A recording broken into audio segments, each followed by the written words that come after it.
This chapter will help you to recognise the common signs and symptoms of dementia. Communicate with people with dementia in a way that takes account of their difficulties. Recognise the individual needs and diversity of people with dementia. And understand the effect of stigma on people with dementia and address this wherever possible. Dementia is a condition that affects the brain and the way people behave, act and think. No two people will have the same experience of dementia.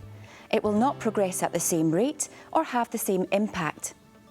Dementia can be described as a journey, and although everyone's journey is unique, it may start with a diagnosis, finding out it's dementia, and follow a route through living with dementia, living with increasing help and support, and eventually reach a stage of end of life or dying well.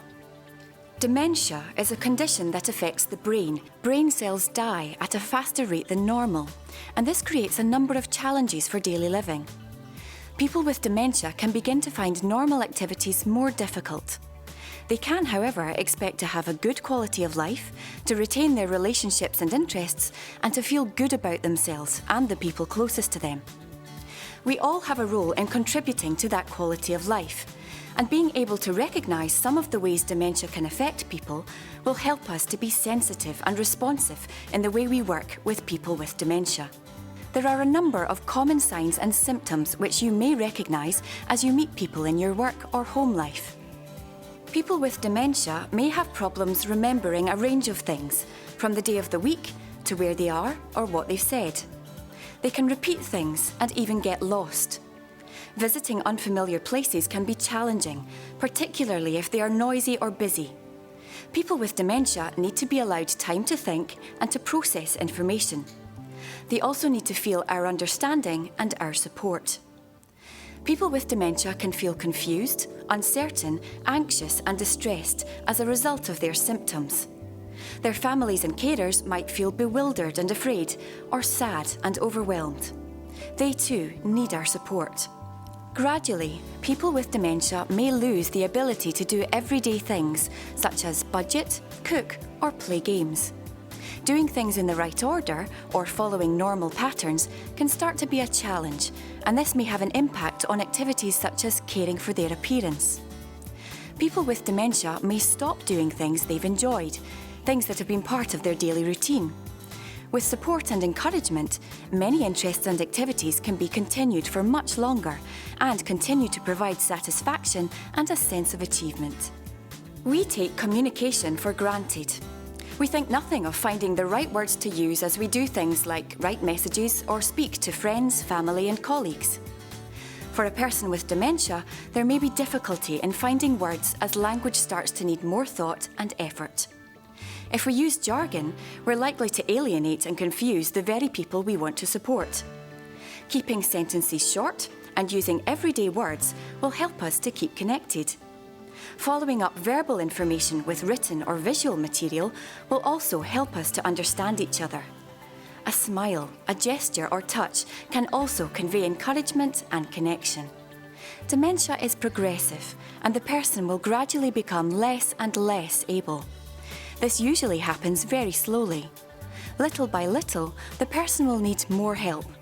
Eventually, someone with dementia will be unable to manage even basic tasks like eating, dressing and going to the toilet. But this won't happen suddenly. The illness can last many years. At present, there is no cure, but there's a lot we can all do to support quality of life for people with dementia, as well as that of their families and carers. We've mentioned that dementia affects a range of ages, not only older people. It's found in cultures across the world, in men, women, those from a range of faith groups and with different sexual orientations. It can occur along with other conditions and in all economic groups. Sadly, people with dementia can also be exposed to stigma and negative stereotypes. For example, some newspaper headlines talk about dementia as a life sentence, or suffering from dementia, which gives us a different picture than living with. It's easier to dismiss and belittle people with dementia if we listen to these messages. It's very important that we support and encourage positive attitudes and behaviour towards people with dementia. We want Scotland to be dementia friendly. We'll now hear from people with dementia as they describe the impact dementia is having on their lives. It's my writing. I can no longer, my ability to write, and I can start off writing and then it's for some unknown reason it goes away and I can't read it back. And then you get the thing like this thing we talk about, the fog. You can be in the middle of a conversation or giving a talk or whatever, and suddenly I can't think of how to explain it or quantify it. It's like a shutter coming down in your brain. And you know there's nothing you can do about it. Everything stops. You stop hearing properly, you stop seeing properly, and you can't think. When I'm under stress, that's when my speech will go, when I forget to take my water and hydrate myself, and that then you see the old, at the beginning where the diagnosis, you see that all creeping back. It's as if you've got to keep a fine controlled, thing way on it. But it doesn't work for everybody. Everybody is different in their dementia, and there's some people that have dementia that it affects their speech. My speech sometimes is getting slightly, some days it's not all that great. My writing can be a little bit difficult, especially on the Christmas cards. So I've started them ages ago so I can get those done. Some days I can't write. I know it goes squiggly. I know that I'm not writing properly.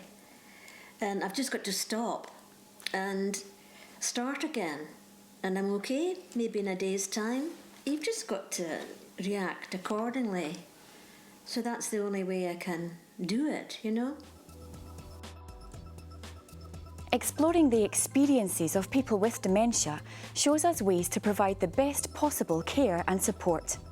We want to illustrate how small changes in our thinking, our behaviour and our communication can make a big difference.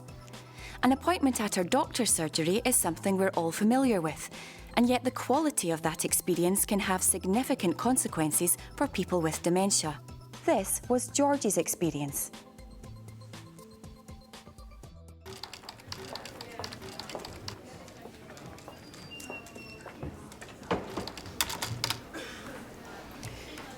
Good morning, can I help you?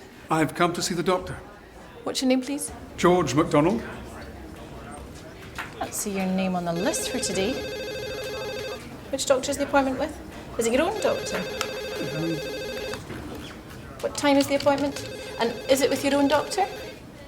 Well, I always come here, and I'm sure it's today. Oh, I can't remember. Oh, okay. It was the 25th. I can give you another appointment at 11 tomorrow. Hello, Sandybank Medical Practice.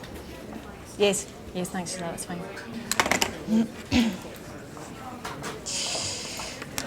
There you go, Miss MacDonald. Tomorrow at 11.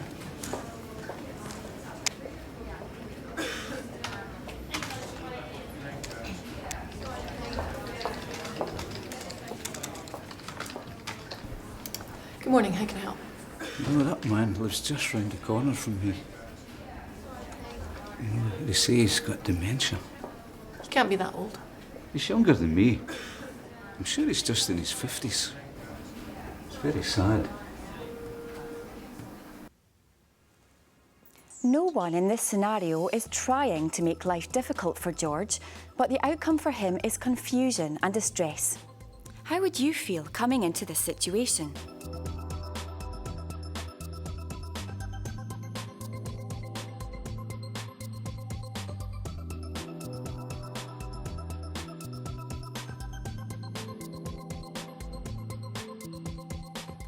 So what are the key learning points? A person with dementia commonly presents with memory problems and confusion.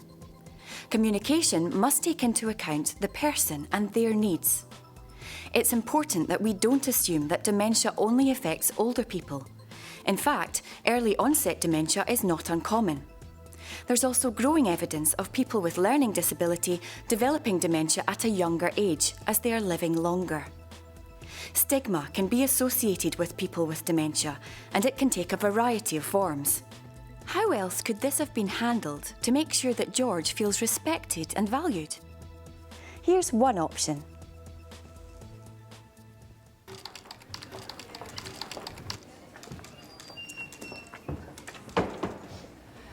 Good morning, how can I help you? I've come to see the doctor. Do you have an appointment? Yes, What's your name, please?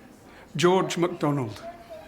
I can't see your name on the list for today, Mr. MacDonald. Did you get an appointment card? Well, yes, I think so, yes. There's no rush. Take your time. I'm always the same when I'm looking for things. Let's see, could it be one of these? I get things so muddled up these days. Yes, it's this one. And I can see you've got the right time but the wrong day. It was yesterday. It's easily done. You've got a lot of cards there. No wonder you got muddled up. I'm sorry. It's no problem. Even the handwriting on here is not very clear. Can you come back to the surgery tomorrow, Mr. MacDonald? Well, yes. You know, I'm forgetting things all the time now. I'll give you a new card with a time for tomorrow instead, Mr. MacDonald. There you go, tomorrow at 11 o'clock. Would it help you if I gave you a call in the morning to remind you? Well, yes, thank you very much. You know, that would be a great help. Okay, take care and I'll give you a phone in the morning. Thank you. Thank you very much. Good morning, how can I help you? I'd like an appointment, please.